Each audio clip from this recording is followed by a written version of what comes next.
Hey, what's up everybody? It's Bryan here with another transitions tutorial. This time we're going to cover 3 quick transitions that are so easy to do that they do not deserve their own tutorial. So let's get started.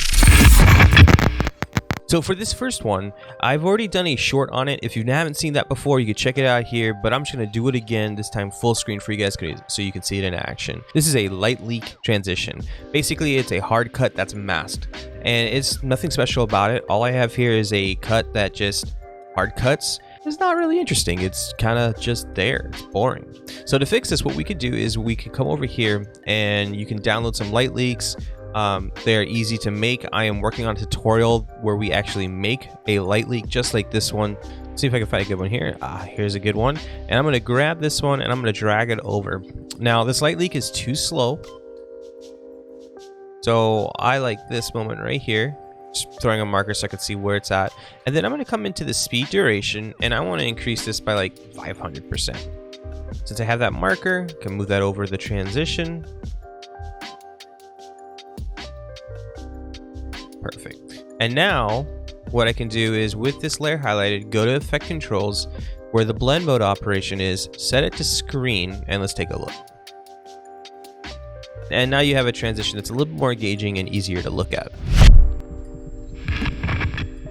Now for the second transition, I want to show you guys a simple camera shake transition. So just like the last one, we have a hard cut here that doesn't really work well together in a cut, and we need to add some action, some kinetic energy to really make this transition pop. So to do that, I'm going to come over here and I'm going to create what's called a camera shake transition. Now this transition would probably be better if you wanted to build it in After Effects. You can really push the quality of a transition like this, but sometimes you just don't have the time and you need to do this really fast. So simply put, all I'm going to do is I'm going to come over here. I'm going to create an adjustment layer by creating an adjustment layer here if you haven't already. Just drag that over. Let's zoom in here by using the plus key on our keyboard and go to the cut. Hold down shift and left arrow once to go back 5 frames. And let's set by using the eraser tool. Let's set an edit there. And then I'm going to go forward 10 frames by holding shift and forward key twice and do the same there. So we have this small little adjustment here. Now on this adjustment layer, I want to add a transform. If you're not familiar with how adjustment layers work, I encourage you to check out this tutorial right here where I show how adjustment layers work, and it'll make this process seem so much easier if you're new to this. But let's go over here on the transform. I actually want to do a couple things. Let's go to the center again. I want to turn off use composition shutter, and I want to increase the shutter to, let's say, 144 or 180. We're going to do 144 now. Sometimes I'll go to 180. So what I want to do here is I want to go back to the very beginning by holding down shift. So I'm pretty much just going to use shift a lot here because I want to step through 5 frames, and then we're going to make tweaks in the editor here, the keyframe editor. I want to set a keyframe on scale. I want to go forward twice again and then set another keyframe on scale and then go to the middle, and let's go to, let's say, 120. And now we have a template we can use. We can jump between these keyframes. What I want to do before I do anything else though, let's drop down the spinner here, and on this first keyframe, what I want to do, I want to hold down the shift key and just drag this out. Hold down the shift key and drag this out. Same thing here. And all I'm doing simply is I am creating a velocity curve now. Move this in so we can see it easier, and then we can move it back. So we're going to zoom in really fast and then zoom out a little slower. We want it to be really fast and we don't want it to be apparent, but if you look, you can see that actually it looks like a cool transition already, and maybe you have an idea to do another one.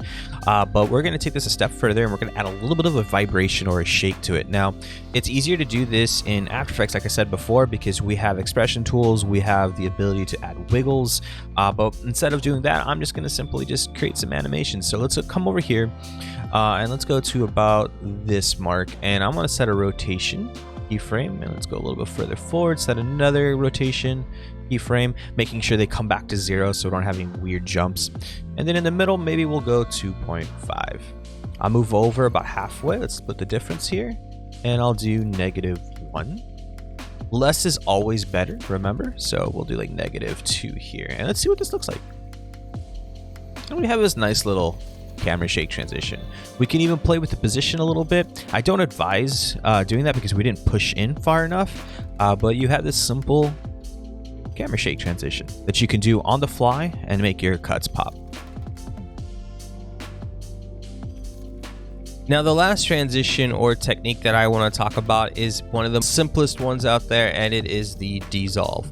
But it is not as easy or apparent to first-time Premiere users or new Premiere users. There are two simple ways to do this edit. There is one that's actually built in for us. If we come over here to Effects in the search bar, we're going to type in Cross. Dissolve will come up. And if you just drag it and drop in between the two, you have a cross dissolve.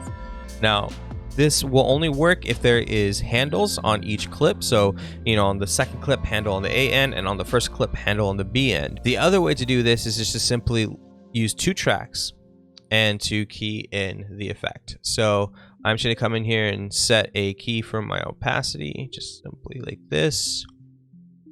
And now we have a dissolve. Move that up, and there we have a dissolve. And then you can use that effect too by doing it on the bottom as well. So those are 3 simple transitions that I wanted to share with you guys. It's a lightweight tutorial for you guys. We've been doing a lot of transitions. I thought I would just share 3 quick and easy transitions for you beginners out there. And of course, there's probably some experienced editors out there that are looking at this and just hopefully got some inspiration for their next project. Let me know what you guys think in the comments below. Please be sure to like, comment, and subscribe to the channel, and I'll see you in the next video.